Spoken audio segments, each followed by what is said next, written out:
সকলকে নমস্কার। Farmer SK চ্যানেলে সকলকে স্বাগত জানাই। আজকের আলোচনার বিষয় হলো আলুতে কখন বোরন স্প্রে করতে হবে। এই বোরন স্প্রে করা কি খুব দরকার নাকি না দিলেও চলবে?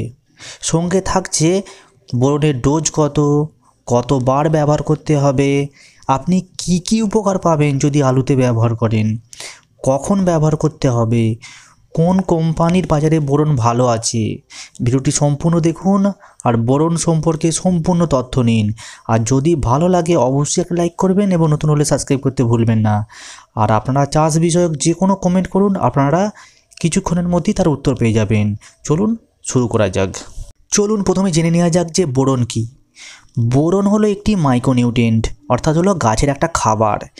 আর আমরা যে স্প্রে বোরন ইউজ করি তার পার্সেন্টেজ হলো 20%, অর্থাৎ হলো 20%। আর আপনারা অনেকেই ভাববেন যে বোরন আবার কী হবে আলুতে, আর বোরন দিলে বা কী কাজ পাবো, তাই না দিলেও চলবে। কিন্তু এই ভুলটা করবেন না। বোরনের বাম্পার কাজ এবং এর ব্যাপক কোয়ালিটি বাড়ায় হচ্ছে আলুতে। আর অনেকেই বলবে যে আমরা তো মাটিতে বোরন ছড়িয়েছি, আবার গাছে দেবো কেন, দুবার কেন বোরন দেবো? আপনারা দুবারই বোরন দেবেন, মাটিতেও দেবেন এবং গাছেও দেবেন, তবেই অরিজিনাল রেজাল্ট পাবেন। আলুতে বোরনের কতটা উপকারিতা আর কতটা প্রয়োজনীয়তা সেটা জেনে নিন। বোরন যেহেতু গাছের একটা খাবার, তাই গাছের পুষ্টির জন্য বোরনের খুব দরকার।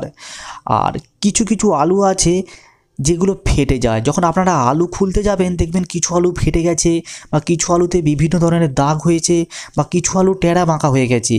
এই সব আলুতে যদি আপনি আগে থেকে বোরন ব্যবহার করে রাখেন তাহলে এই ফাটাফুটি আর হবে না, আলু টেরা বাঁকাও হবে না, আলু চকচকে হবে।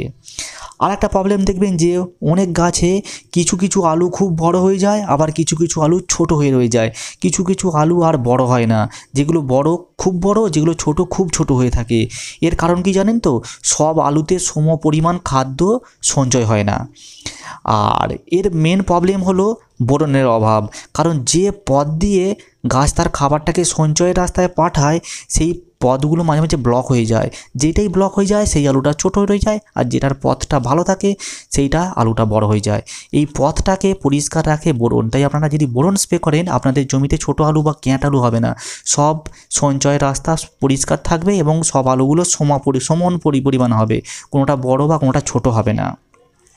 তাই আপনারা বোরন স্প্রে করুন। আর বোরন হচ্ছে আলুর ওয়েট বাড়াতে সাহায্য করে এবং দীর্ঘদিন আপনার আলুটাকে টেকসই করতে রাখবে। আপনি সঞ্চয় করলে আলুটাকে কোনো মাঠে রেখে দিলে বা বাড়িতে রাখলে অনেক দিন টিকবে, পচে যাবে না। এছাড়া কী করে, বোরন আলু গাছের যে আলু হয় তার ছালটাকে মোটা করে এবং আলুর ত্বকটাকে চকচকে রাখে। তাই আপনারা বোরনকে ব্যবহার করতে ভুলবেন না। বোরন আলু গাছের কাণ্ডটাকে শক্ত করে, যা পরবর্তীকালে কি হয়, আলু গাছের কাণ্ড পচার হাত থেকে আলু গাছকে অনেকটাই রক্ষা করতে সাহায্য করে। এরপর জেনে নেওয়া যাক যে কখন আপনি বোরন প্রয়োগ করবেন। আলু গাছের বয়স যখন 30 থেকে 50 দিনের মধ্যে থাকবে তখন আপনি প্রথমবার ব্যবহার করে নেবেন। আর যেই দিন আপনি প্রথমবার ব্যবহার করবেন তার ঠিক 15 থেকে 20 দিনের মাথায় দ্বিতীয়বার ব্যবহার করে নেবেন। চলুন এরপর জেনে নেওয়া যাক যে ডোজ কত। আপনি যখন প্রথমবার বোরন প্রয়োগ করবেন আলু গাছে তখন তার ডোজ দেবেন প্রতি লিটার জলে 1 গ্রাম। আর দ্বিতীয়বার যখন ব্যবহার করবেন তখন প্রতি লিটার জলে 2 গ্রাম ব্যবহার করবেন। অর্থাৎ প্রথমবার যেটা ব্যবহার করবেন দ্বিতীয়বার তার ডবল ব্যবহার করবেন, তবেই আপনারা ভালো রেজাল্ট পাবেন। শেষে কোন কোন কোম্পানির বোরন বাজারে ভালো, অর্থাৎ কোন কোন কোম্পানির স্ট্যান্ডার্ড বোরন আছে একটু জেনে নিন। মাল্টিপ্লেক্স কোম্পানির আছে অলবর, অ্যারিজ কোম্পানির আছে বোরন 20 নামে, SML কোম্পানির আছে প্রোবর নামে, আর টাটা কোম্পানির আছে সলুবর নামে। এই 4টে কোম্পানির নাম বললাম, আরও অনেক ভালো কোম্পানি আছে।